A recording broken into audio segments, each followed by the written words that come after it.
Hi everyone, Janie here. Welcome back to my garden. Welcome back to day 2 of our elementary school garden makeover. Yesterday was such a fun day. If you haven't seen that video, I will link it down below. But basically, we came here with a whole bunch of volunteers. We cleaned up this whole elementary school garden area. This is the school that my daughters Sadie and Shay go to. And we also added some garden beds. Let me show you real quick. So we did a good cleanup, getting all the weeds out of the garden beds. We put some more compost on some of the garden beds. We're still kind of working on that a little bit today. And then the big thing is that we added a bunch of Vego garden beds, thanks to Vego and their giving back program. Jason's already started. Let me show you over here. This is the gratitude garden, and this is where we made the biggest difference, was over here. So this whole area, let me show you a quick before. It was just filled with weeds, and we were able to weed it all, and then we were able to add in these 3 beds in the colors of the school. Their colors are green and gold. So this is Vego Gardens British Green, Vego Gardens Golden Oak, and then another British Green with the trellis on the back. And then over here we did this U-shaped bed. We still have to continue filling this bed up, and then the one that Jason was just working on over there. So today is mostly wrapping up. We have to continue putting the soil in the rest of the beds, and then there's also some like half wine barrels that we want to put some soil in, basically top everything off. We do have mulch getting delivered later this morning, so we want to spread out some mulch. And then the big thing is, we got to get them a new hose. So this is the hose that they're currently using. Well, they have 2. They have this one that they take over to the gratitude garden, but then they have this green one that's constantly laid out like this and kind of spread all over because, the kids are busy, or, and they take it out, they water something, and then they don't roll it up and put it back. So when Courtney and I saw this, we said, oh gosh, they need a Hoselink big time, a retractable hose that's really easy for them to put away. Even the kids can put it away. So we asked Hoselink if they'd be willing to donate one, and they said absolutely. So we got an 82-foot Hoselink, or 82-foot charcoal Hoselink that I'm going to install right here. I'm going to toss this green hose. Actually, I'll probably put it in the greenhouse so that they can use it again if they need to. But we're just going to get this guy out of the way. This one I'm going to leave just so that they can reach it all the way over to the gratitude garden. This is a 100-foot hose, and 82-foot long is the longest that Hoselink makes at this time. So there's my shadow. I think it'll be so much better just to have that green hose out of the way. So that is the first thing I'm going to work on. Jason is working on that, and then Courtney just got here. Hey, Court. Good morning.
Okay, girls, what'd you do?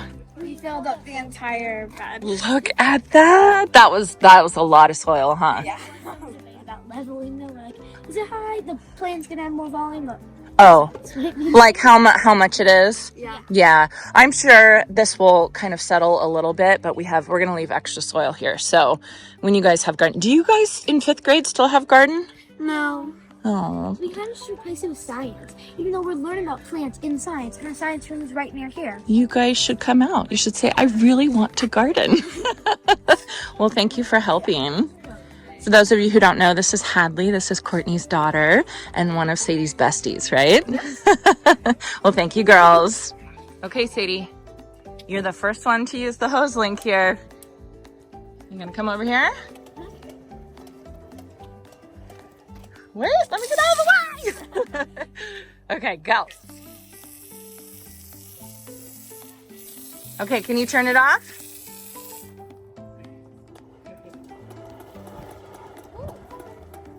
There you go. Good job.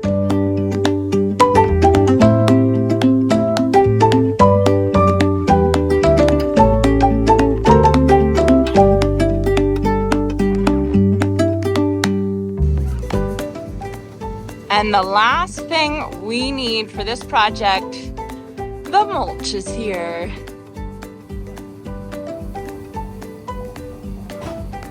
Ooh, I like that color.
We are done. We are finally done, at least with today's part of the project. I have to come back and do irrigation, right?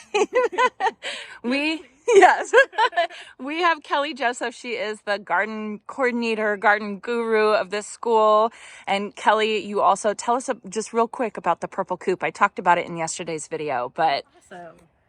So the purple coop is where I put a lot of the different lessons that we do in the garden here, as well as the after school programs we do here and the city program we do. So it's a great place to find other lesson ideas if you have kids that are really eager to get into the garden. A lot of them go up through 4th and 5th grade. So that's amazing. That's kind of rare in the gardening space to have lessons that are for older kids. They tend to skew younger a lot. Yeah. So I try and include more age ranges in what we do on there. And then there's also some lessons that are on sale on there if you would like to support us that way. Or there's also the Buy Me a Coffee and GoFundMe as well. Yes. So if you believe in any of this stuff like we do, we really stretch $1, so it goes a long way. You guys really do. It's incredible what you guys do. So Kelly is now working on another part of the school. My good, we were done with this and she's like, I'm going over there. But I grabbed her to just give us a quick tour of the school, this garden back here. So do you mind walking us through? This is our little meeting area with the kids at the beginning of the day. So do they sit here and then you talk and? Exactly. So we installed these last year, just kind of ad hoc. And we have the whole class here, and we usually do our initial welcome and our demonstration for what we're going to do with the class today. That is so cute. That is so sweet. It was a huge help to have seating. I'll tell you that. These beds are mostly our seasonal beds. This one, we've tried to bring the flowers to the front of the garden so it feels really welcoming and inviting. And the kids probably get excited seeing all these Everyone flowers. that walks by, it's like, oh, it's so beautiful in there. And I think it's owed to the snapdragons because they're just beautiful. They are doing so good. And then I see you have strawberries back here. Yes, you can never have enough berries when kids are around. So do the kids come out and actually eat the berries? Yes. Oh, so and cute. last year for one of our after school programs, we learned how to make strawberry soda out of the strawberries, and the kids had a ball doing that. That's so sweet. So you do after school programs too? Yes. And then we're also going to start a lunch program. So I'm just like making programs. Gosh. Now, are these sweet peas here? Yeah, so these are sugar snap peas. Oh, sugar snap peas. So believe it or not, our kindergartners planted these. Aw, how sweet. They must be so excited to see them. They ask me every week, are the peas ready? And we've been waiting for blossoms. We finally have I saw a some. couple, yeah. So what we did, which is just like a fun thing, is we actually covered them with little paper umbrellas that you have from drinks. Oh my gosh. It works to protect the peas from like birds and rats and other things that try to dig them up. Oh, and then they biodegrade, and so you don't have to worry about extra plastic or anything like that. So and it's whimsical. That is the cutest thing I've ever seen. I've ever heard. It worked obviously really well. It worked great. So just those little drink umbrellas. That is so cute. Do you think poke them in, and then that way they can also learn about spacing, because the little umbrella is about like a 2 or 3 inch space. So then they could see very clearly how to space them, and it protected it. So it was like a huge win when we did that. That is the cutest thing I've ever heard. And and it teaches them like how birds will come and eat the seeds and, you know, all that kind of stuff. And then I was trying to, you know, reduce as much plastic as we had, because we were doing plant tags, and then we would just have plant tags everywhere.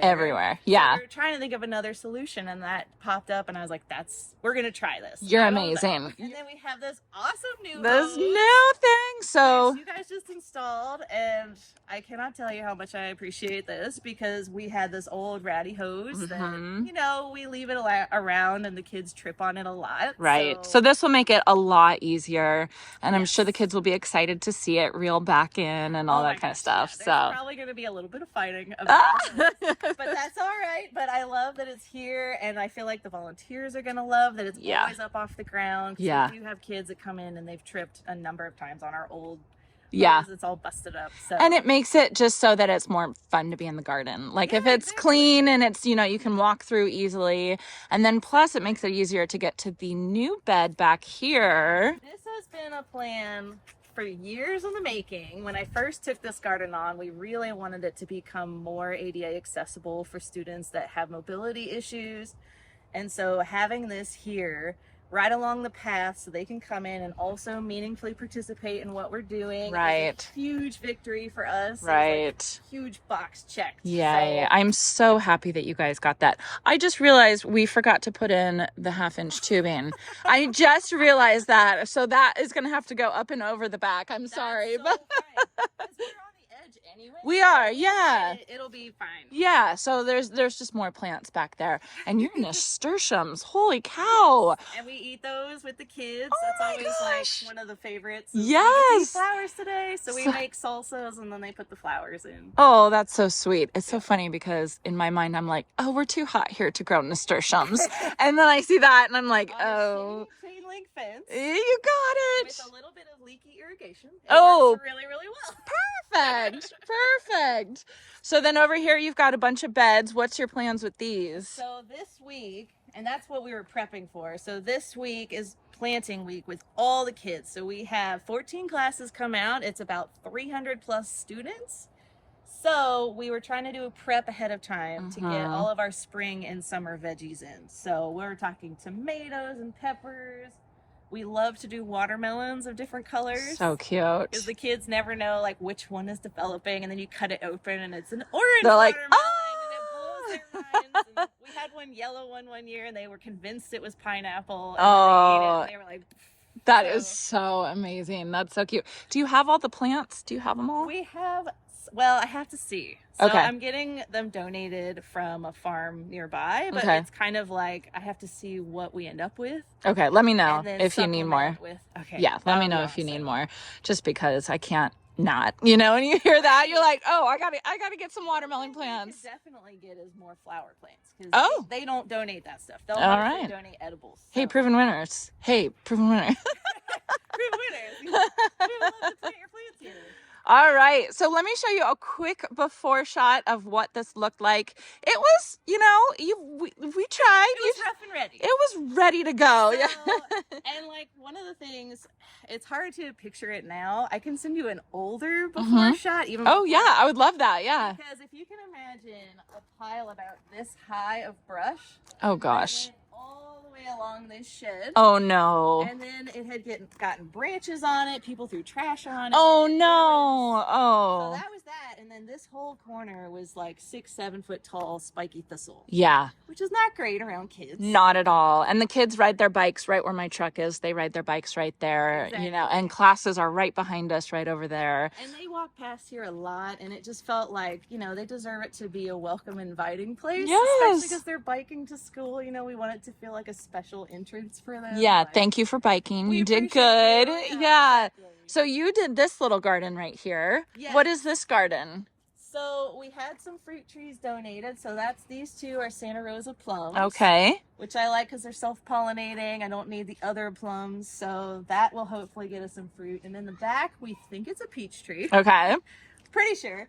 And then all along the front here and over in this cluster, we're trying to do native California plants. Love it. I love it. That's a lot of what you'll see are just starting to come up. We have these baby bluebells coming in. I'll get out here. Look at how beautiful. Look at how beautiful that is. And this is going to be larkspur coming in. This one right here? No, so that'll be a sunflower, but these ones that have kind of like these red, those will be like these lovely red little tuft flowers. Beautiful. And then we've got some yarrow over there. What is this one right here? I'm not quite sure what's coming in here. We will see. Is this poppy? Is it poppy? So the poppy is here. Oh, okay. And then we've got, I think it's going to be more of this like primrose over here. Yeah. Very pretty. So it may be that. Very pretty. It was a big mix. So. And by the way, we know that the peach tree needs to be sprayed. We know it has peach leaf.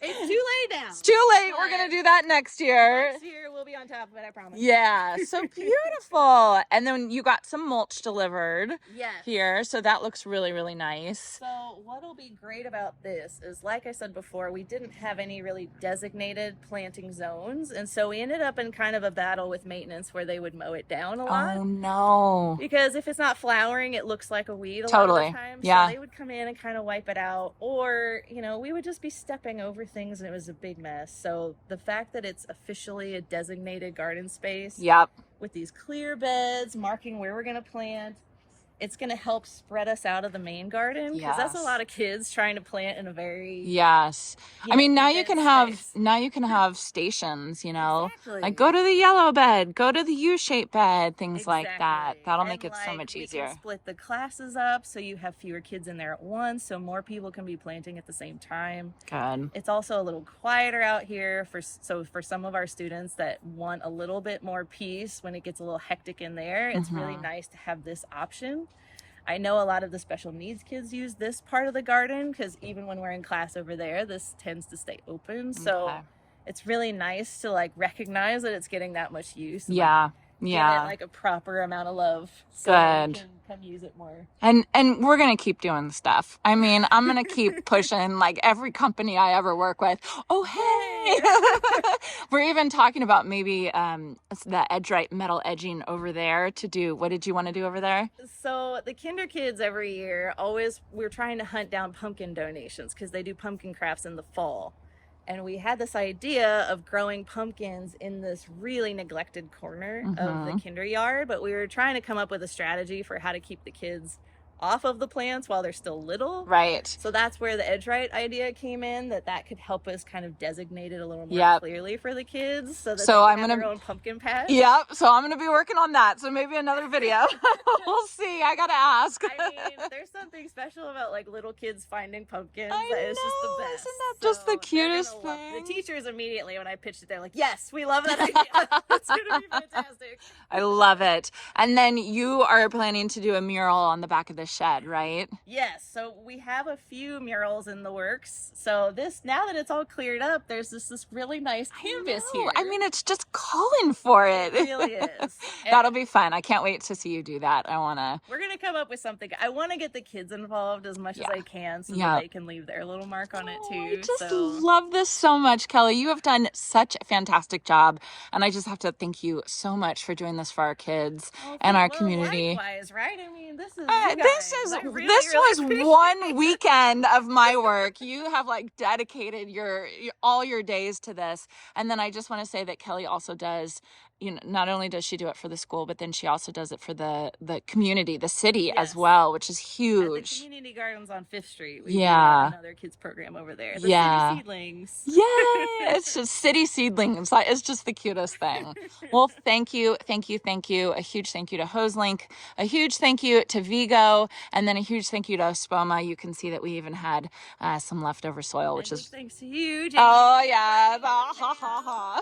Really appreciate it. All right, everyone. Well, I hope this inspires you to do this in your community, in your school. And if you need some help, I know somebody that can help you. I will answer. All right. I hope you all have a chance to get in your garden today.